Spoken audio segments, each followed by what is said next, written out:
Live from downtown Detroit, home of WDIV and Click on Detroit, Local 4 News at noon starts now. A young mother with 7 children is one of 3 people killed in a triple shooting in Detroit. We're live with the latest on the investigation and her family's search for justice. And it's a story that's developing by the minute. The siege of the U.S. Capitol. New information is emerging about the investigation and what's next for the president. But we do begin with breaking news. President Trump says that he will not be attending the inauguration of President-elect Joe Biden. Trump sending out this tweet just a little while ago. Vice President Mike Pence is expected to attend. And last night, the president said that he would work on a smooth, orderly, and seamless transition of power. But traditionally, the incoming and outgoing presidents ride to the Capitol together on January 20th, and that is to demonstrate that peaceful transition of power. And now to the U.S. Capitol siege. Capitol police officer has died from injuries that he suffered in the riot. And now prosecutors want to open a federal murder investigation. 2 law enforcement officials tell the AP Officer Brian Sicknick was hit in the head with a fire extinguisher on Wednesday. He's the 5th person to die from the attack on the Capitol. Federal prosecutors in Michigan are asking for help identifying people captured in pictures and video inside the building.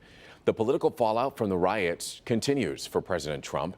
At least 2 members of his cabinet have resigned, most notably Education Secretary and West Michigan native Betsy DeVos. House Democratic leaders say that they might take up articles of impeachment against Trump as soon as next week if Vice President Mike Pence and the cabinet don't act to remove him.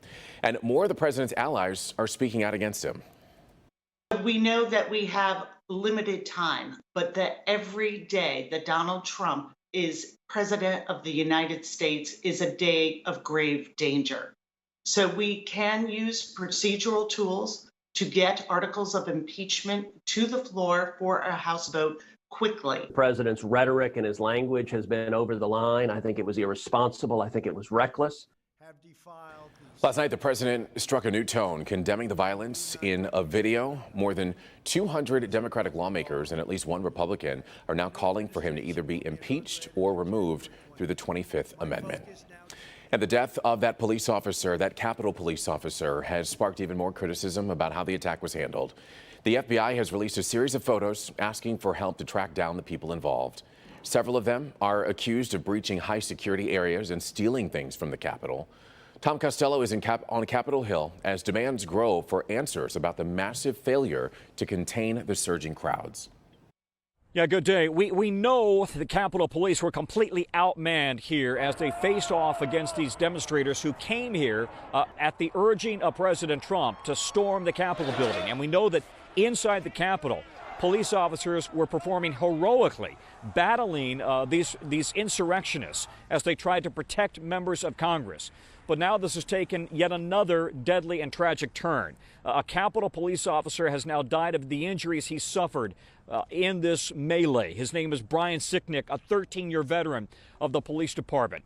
And because of how all of this went down, a big distinction being made here between the heroics of the officers and whether the department, the leadership, had adequately planned and prepared for an event that was well telegraphed in advance. It was no secret that this was going to happen.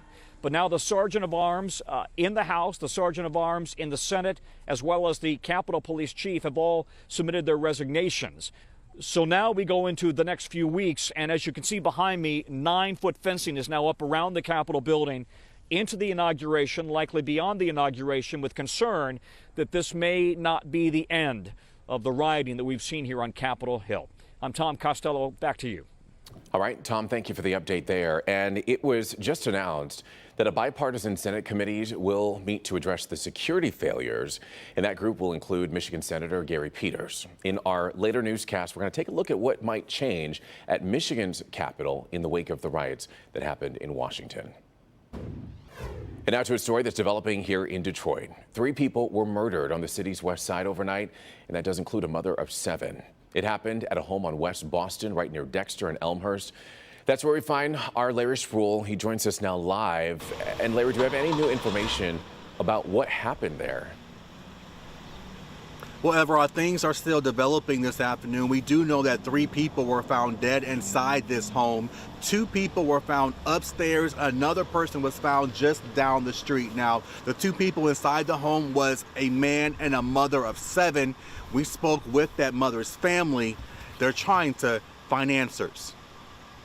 Right now, police are trying to figure out what happened inside this home on Boston on Detroit's west side. Police say 3 people were shot around 2 o'clock Friday morning. Officers found a man and a mother of 7 dead inside the home and another man lying on the ground outside. We spoke to an aunt of the woman right after the shooting. She's trying to find answers. They're just telling me my niece is in the house and she's no longer with us and she has 7 kids. Like, I really don't know what to do. And I'm just asking if anybody know anything about this to please feel free to let her family know, the police or anything, because this is not fair. She got 7 kids. It's not fair. Now, about 40 minutes ago, a group of people showed up to the home believing that they know the 2 men that were inside that home. I spoke with a woman who she says she was the mother of the 2 kids, and they're trying to identify those 2 victims. We are working with police to help them identify. I'll have another report coming up tonight. We are live on Detroit's west side this afternoon. Larry Spruill, Local 4. All right, Larry, we'll definitely be tuning in. Such a tragedy and a senseless act. We hope you'll uncover more information. Thank you.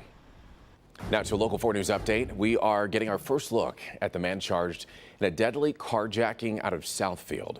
25-year-old Tyrone Turner Jr. is facing several charges for the murder of 48-year-old Frederick Hudson. This incident happened back on December 20th, just after Christmas near Northwestern Highway and Franklin Road. Prosecutors say that Hudson drove up to his home and was confronted by 3 people in another car, and Hudson was shot and killed. Police say that Turner was also shot during an apparent shootout with Hudson, and right now he is being held without bond. All right, let's get you caught up on the forecast as we are embracing the weekend. Meteorologist Brandon Roos standing by with a look at whether or not we're going to see a little bit of sunshine today. Man, it has been a struggle. We spent the morning telling you, yes, we're going to get into some sun, but we do have some struggles seeing into that sun later today. We have winds out of the northeast that are 5 to 15 miles an hour, and that is a biting wind, creating wind chills still in the teens and 20s. The other problem is the cloud cover that breeze creates. Air temp is 30. Again, it feels like 20, so make sure you have a layer or 2 on. A little chillier than it's been the last couple of days, but we do expect to get a few breaks in the skies later today. You can see right now, though, those clouds just keep pouring in with that northeast wind. As the winds lighten up, we're going to get some breaks from north to south through the late afternoon. As we look at the big picture, what's ahead for the weekend? We've got that for you coming up in just a few, Evrod. All right, Brandon, we'll hear from you in just a little bit. Now let's get you updated on the latest involving the coronavirus. Governor Whitmer is going to be holding another update on the state's response that's scheduled for today at 1:30. And the Associated Press is citing sources that say the governor is going to be calling on most K-12 schools to reopen by March 1st as more teachers are getting vaccinated now. You can watch her announcement right here on Local 4 and on clickondetroit.com. But another grim milestone across the country. For the first time, the U.S. has recorded more than 4,000 daily deaths from COVID-19. And with vaccines set to ramp up across Michigan next week, today, Detroit's police chief, James Craig, is going to be getting his vaccine. And the city will start vaccinating DDOT bus drivers today as well. Preliminary research from Pfizer suggests that its vaccine can protect against this new strain of the virus that was first spotted in the UK. It's important to note, though, that the study has not been peer-reviewed just yet, but it looks very promising. Meanwhile, the final jobs report of 2020 paints kind of a tough picture on the economy. U.S. employers cut 140,000 jobs in December, and the unemployment rate stayed at 6.7%, the first time that it hasn't fallen since April. This afternoon, President-elect Joe Biden will announce his economic and jobs team. An iconic run comes to an end tonight. Alex Trebek's Final Jeopardy episode will air right here on Local 4. We've got a look at some of his most memorable moments that made him one of the most beloved men on TV for decades when we come back.